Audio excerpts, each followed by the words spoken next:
Howdy, gang, and welcome once again to the Duct Tape Studios. I'm Jeff McAleer, your host here at the Gaming Gang channel. Thanks for joining me once again.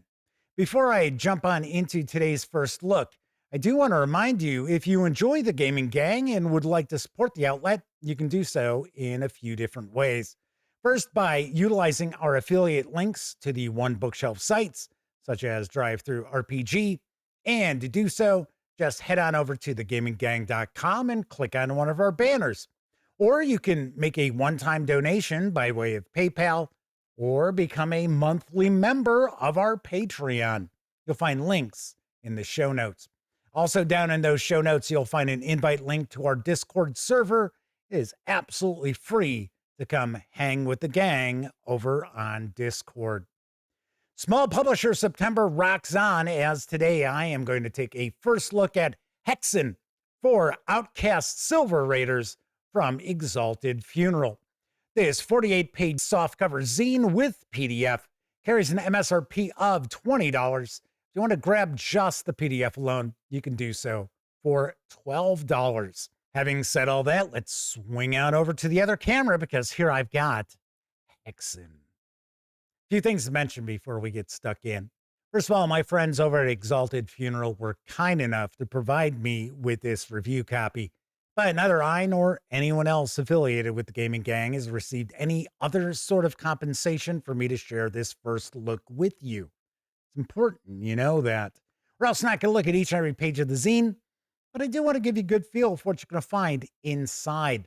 This is also designed for a more mature audience, because that's how Outcast Silver Raiders is, so I do want to point that out. And then lastly, I believe there are some adventure locations included inside Hexen. So if you're a player and your game master has picked this up, maybe they haven't started using any of this content yet, or maybe they're thinking about picking this up, keep in mind, we're probably going to see some spoilers, so you have been warned. Let's take a look at the back here. Hexen is a zine created for Outcast Silver Raiders, but useful for any old school role-playing game. Within this first volume, the Antiquarian's anthology, lurk a panoply of horrors and wonders for your campaigns. Explore the occult medieval milieu as the Antiquarian, a new class that manipulates forbidden spheres of lost esoteric knowledge. Use the new detailed system of stress, horror, and mind-bending epiphanies to add a touch of madness to your outcasts. Wield eldritch artifacts full of the promise of power and its corruptions. Confront the celebrants of Angus Ugg, a heretical cult that includes 2 detailed encounters and 2 fully mapped adventuring locations, like I thought. Got some adventuring in here too. All right, first thing we'll do is take a peek at the credits page. Let's give credit where credit is due.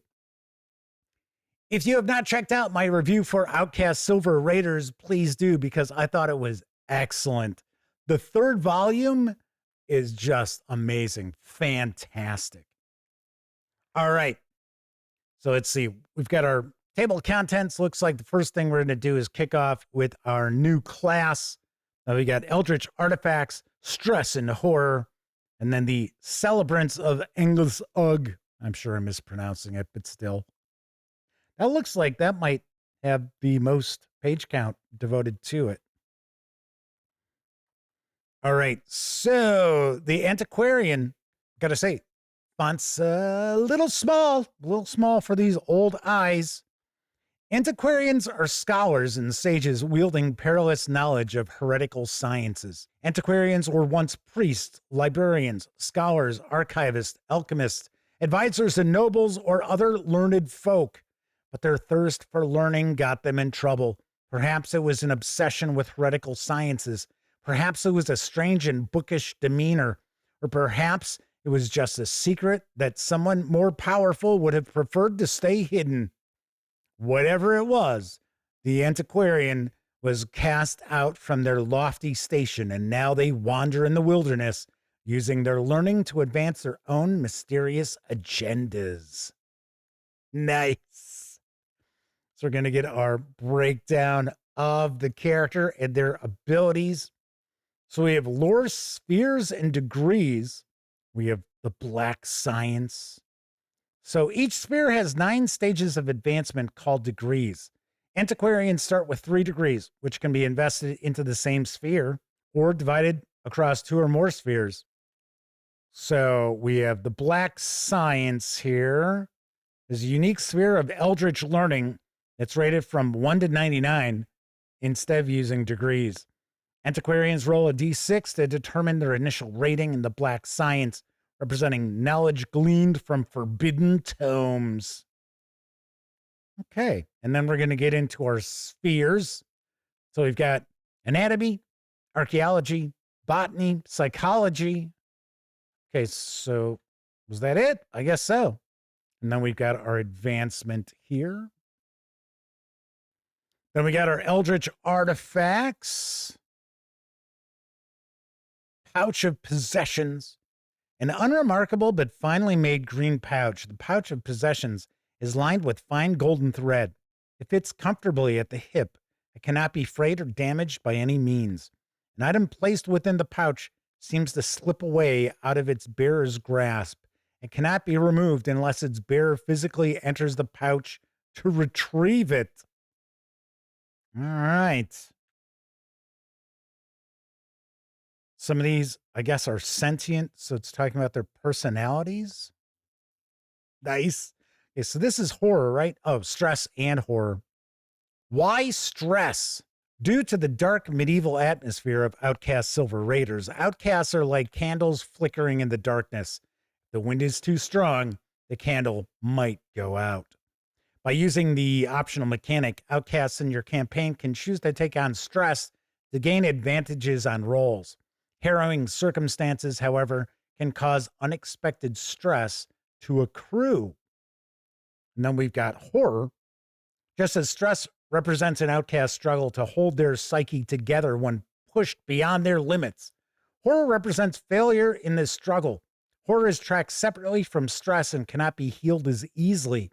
As noted above, horror is taken on when an outcast would take on stress, but has already reached their stress threshold. Sweet. That makes me think of Darkest Dungeon. I don't know why that jumped into my head. The video game Darkest Dungeon. And of course, Darkest Dungeon 2. I'm big fans of those. Those are a lot of fun. Now you got the celebrants of or whatever. They're a cult that can add misadventure and opportunity to outcast experience of the mythic North. This section introduces the cult and its members and presents story seeds and adventure sites to flesh out the cult's presence. That is one thing important to note if you're not overly familiar with Outcast Silver Raiders, is that it is very sandboxy, very hex crawlish, and it works really well.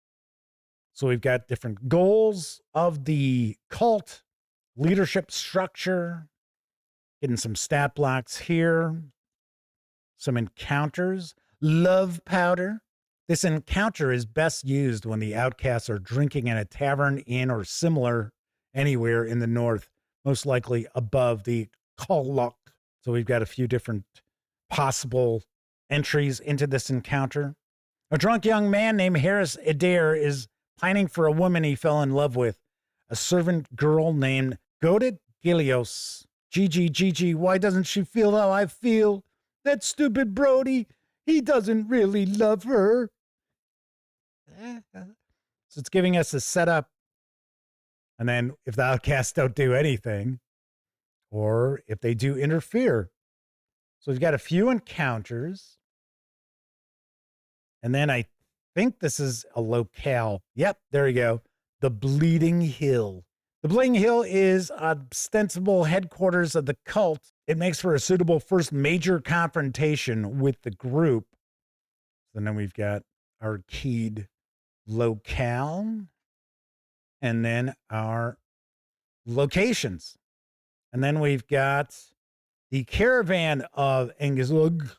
The holy lieutenants of the cult, the Ovates, have brought together a number of drawn wagons and numerous additional followers on foot to march in an eternal celebration called the Caravan It consists of 9 main vehicles as notated on the map.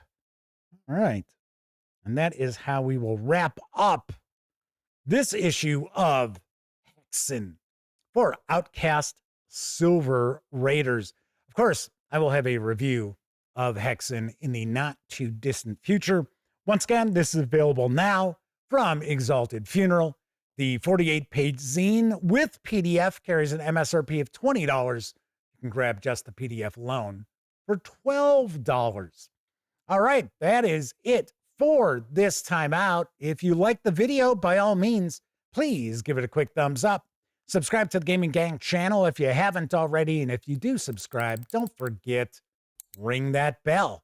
It will not only let you know when I share videos such as this first look, it'll also inform you when my live stream, the Gaming Gang Dispatch, airs Tuesday, Wednesday, and Thursday evenings right here on YouTube at 7 p.m. Central. Of course, when you're not watching videos on the Gaming Gang channel, be sure to visit gaminggang.com for all latest in tabletop gaming news, reviews, and a whole lot more you are not going to find here on YouTube. You know the drill. Get your geek on at thegaminggang.com. Thank you very much for watching. Once again, I'm Jeff McAleer, and until I see you next time, I certainly hope all of you get to enjoy plenty of great gaming with your gang.